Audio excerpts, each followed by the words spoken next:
Welcome to Love, Lust, Betrayal. Before we start the story, please subscribe and press the bell icon. Let's dive into story. It was Monday morning, and we were sitting at the kitchen table after finishing breakfast. I was sipping my coffee while reading the newspaper when my wife said, "Chad, could you put the newspaper down? I need to talk to you." I set the paper on the table and she continued, "I'm leaving you, Chad. I want a divorce." "Is that all?" I asked, picking the newspaper back up and flipping to the sports section. "I'm serious, Chad," she insisted. I ignored her, which only made her more upset. "Damn it, Chad. Put down that newspaper and talk to me about this. I have nothing to say except goodbye. It's not much of a loss anyway. You haven't been worth a damn as a wife for over a year, so just go." I put the newspaper down, stood up, and walked to the home office. I grabbed a notebook and pen from my desk, pulled an envelope from a drawer, and returned to the kitchen table. I wrote on the top sheet of the notebook, "Tyrone. Thank you, and thank God. She is leaving me." As I was about to place the note in the envelope, I had an idea. I pulled out one of the lottery tickets I had bought the night before and added it to the envelope. Then I wrote, "Maybe if you get lucky and win, it'll be enough to keep the cheaters satisfied, so she won't cheat again. Good luck, kid. You're going to need it." I signed it. A very grateful Chad. Folded the sheet, placed it in the envelope, sealed it, addressed it, and handed it to Kathy. "When you see him, give him this." She took it, shock written all over her face. "You know, just because you think I'm ignorant doesn't mean I actually am." "Perhaps," I replied, reclaiming the envelope from her. "Maybe I should mail it myself? I don't trust you not to open it, read it, and then throw it away. Now, why don't you go pack your things and get out of my life? And since you're leaving, you need to be out of the house as soon as possible." "I'm not going anywhere. I'm not moving out just so you can bring your lover in." I stood up, poured coffee into a travel mug, topped it off, and headed to work. On the way, I stopped by the bank, closed our savings and checking accounts, and emptied our safe deposit box.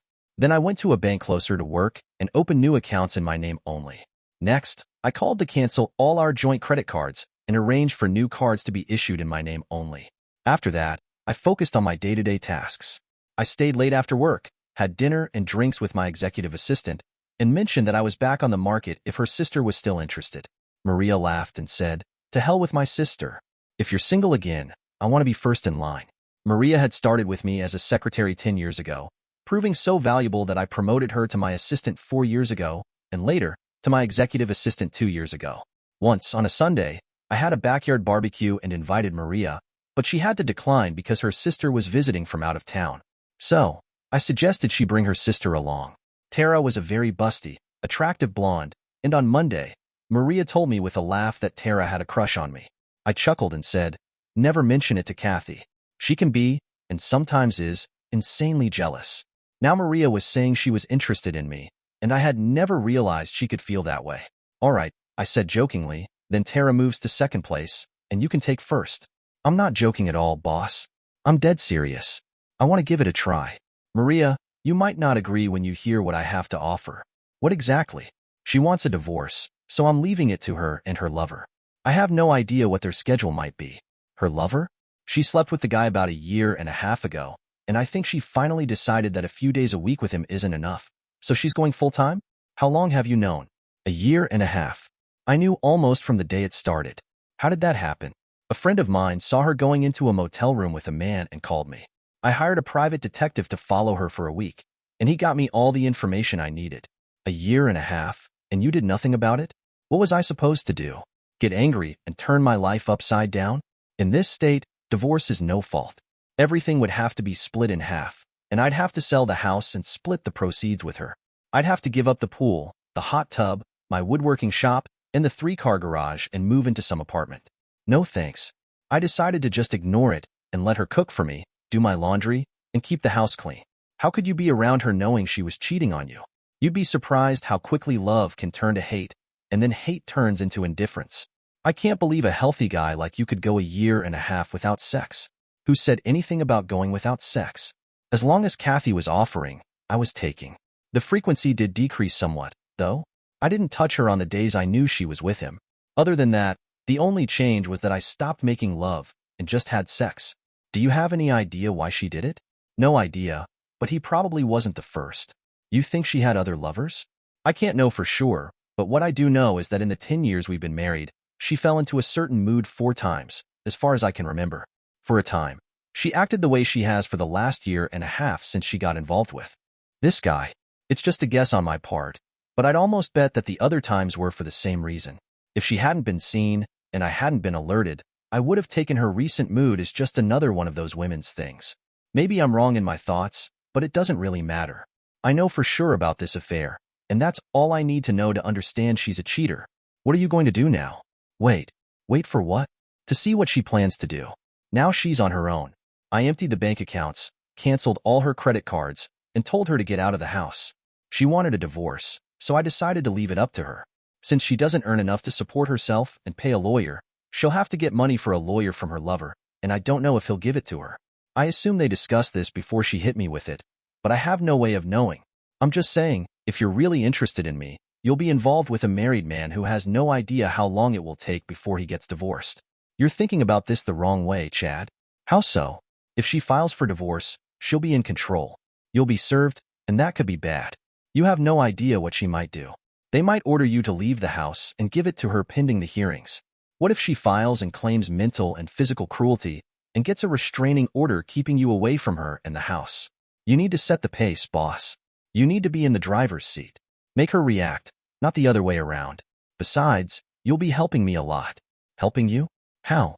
If you're going to wait and let her file, what if she doesn't? What if her lover doesn't give her the money for it? That could put us in a position of adultery, and she could use that against you in the future. You say she cheated, and she says, so what? You did too. If you file, you're stating that from your perspective, the marriage is over, and what you do from that point on is none of her business. Legally speaking, you'll still be married until the divorce is final, and being with me would technically still be considered adultery, but no court will hold that against you. If it doesn't start until after you've filed for divorce from Kathy, it seems I need to stay away from you until either you or she takes legal action. If we wait for her, it could take years, or maybe just a week, but it would be under her control.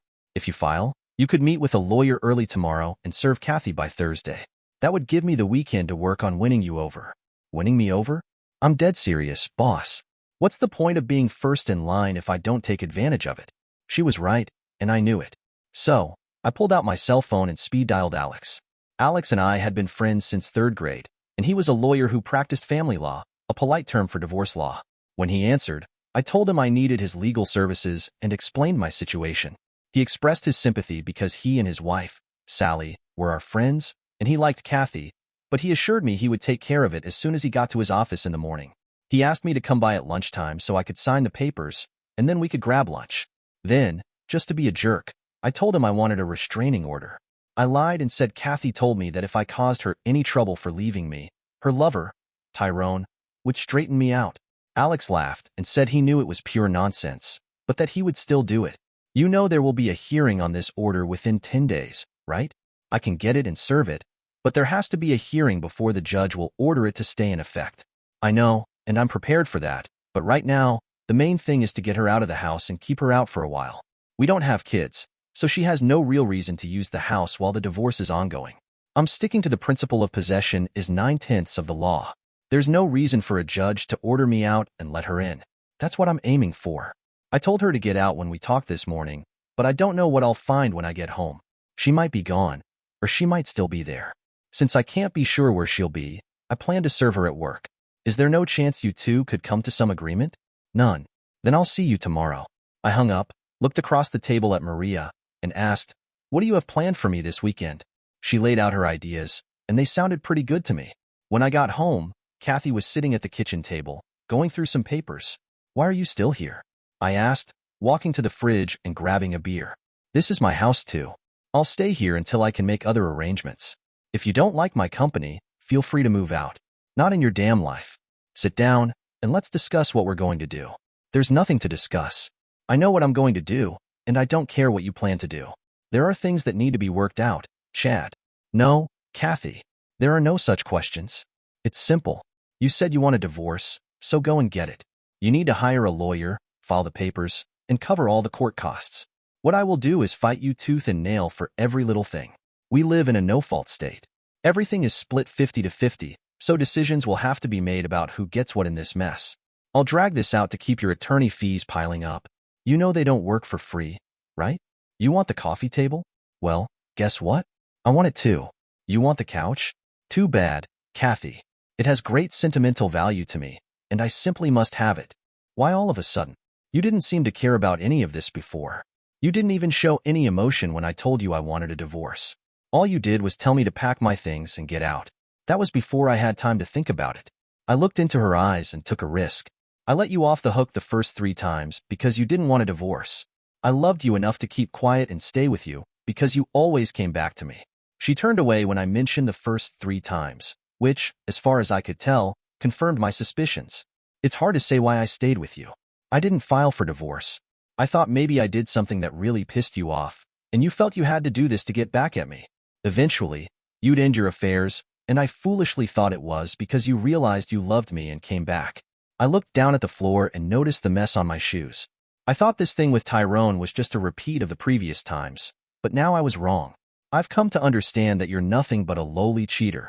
If you hadn't decided to leave me for Tyrone and ended things with him, you'd be spreading your legs for some other jerk in 6 months or a year. Thinking about it, I realized I needed some form of revenge. What I really wanted to do was take a thick belt and beat you with it until your skin broke and you bled on the floor, but that would just land me in jail. The only thing I could do without ending up behind bars was to make this divorce as difficult and expensive as possible for you. You're right. This is also your home, and if you've decided to stay, I have to let you be here, but I don't have to like it, and I don't have to talk to you. Move your stuff to one of the spare bedrooms and stay the hell away from me.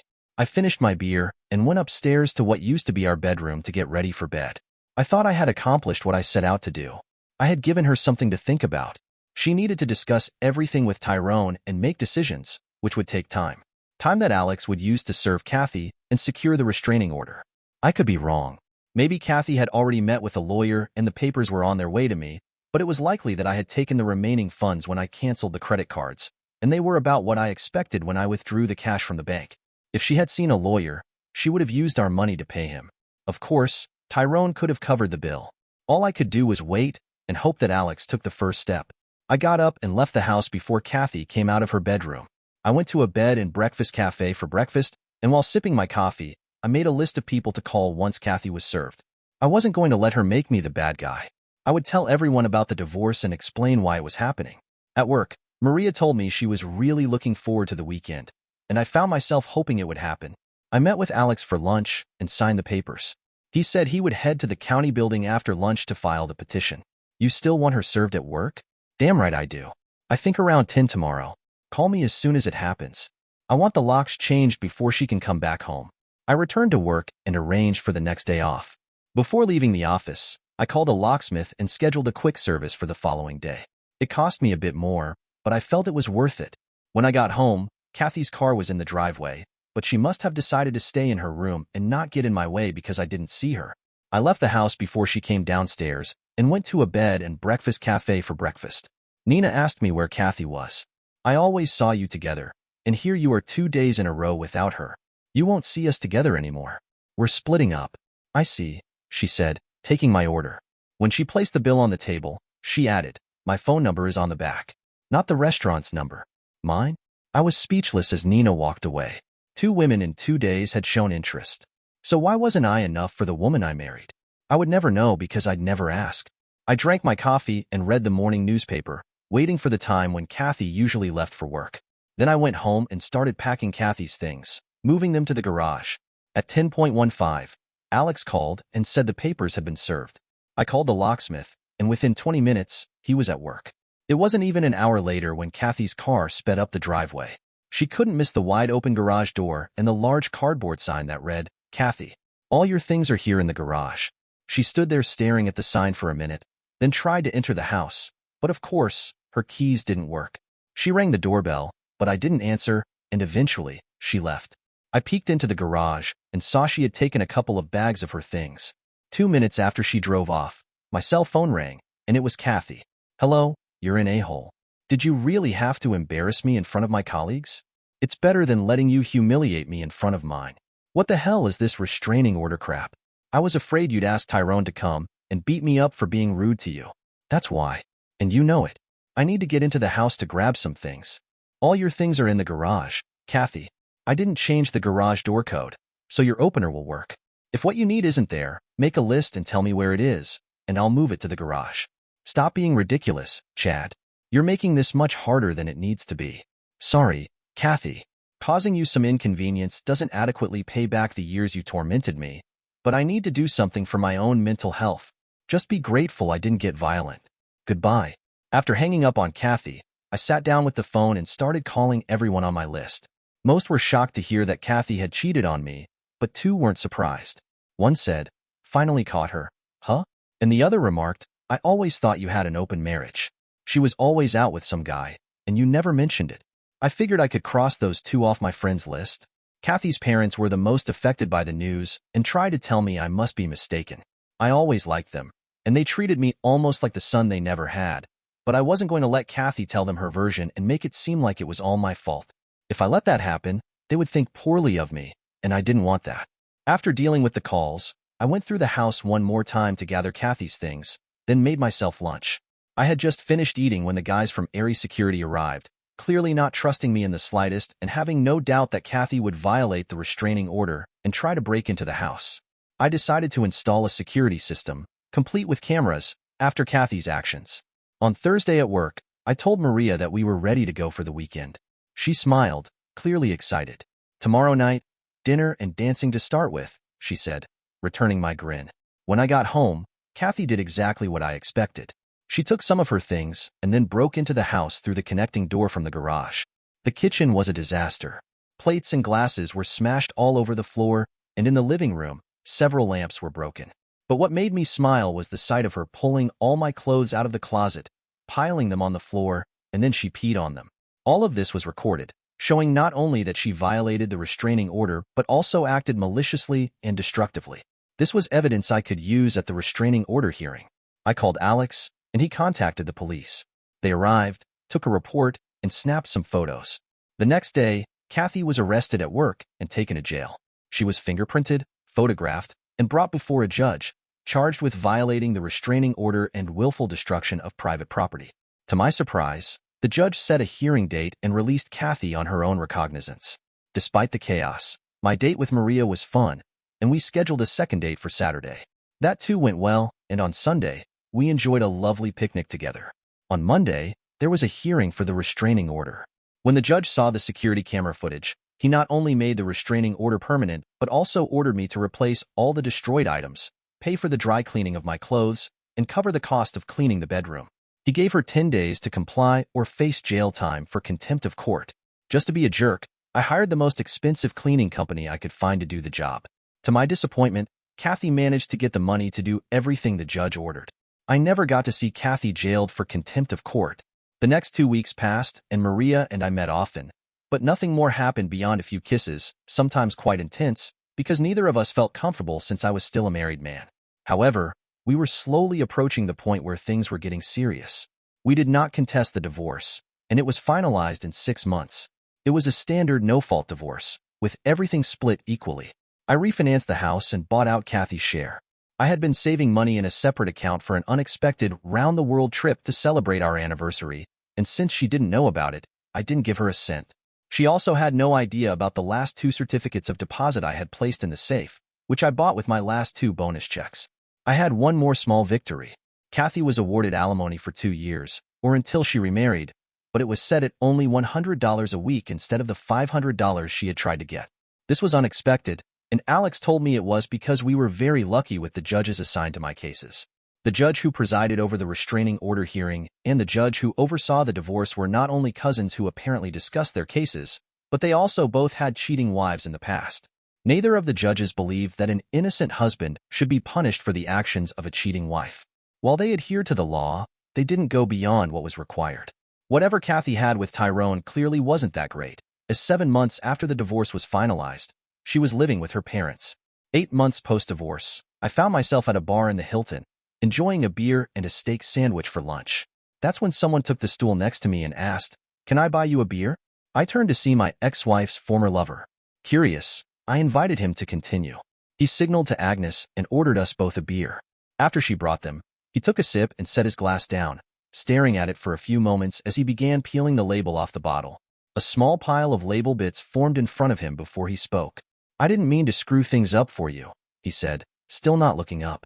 "The night I met her, She wasn't wearing any wedding rings, so I had no idea she was married.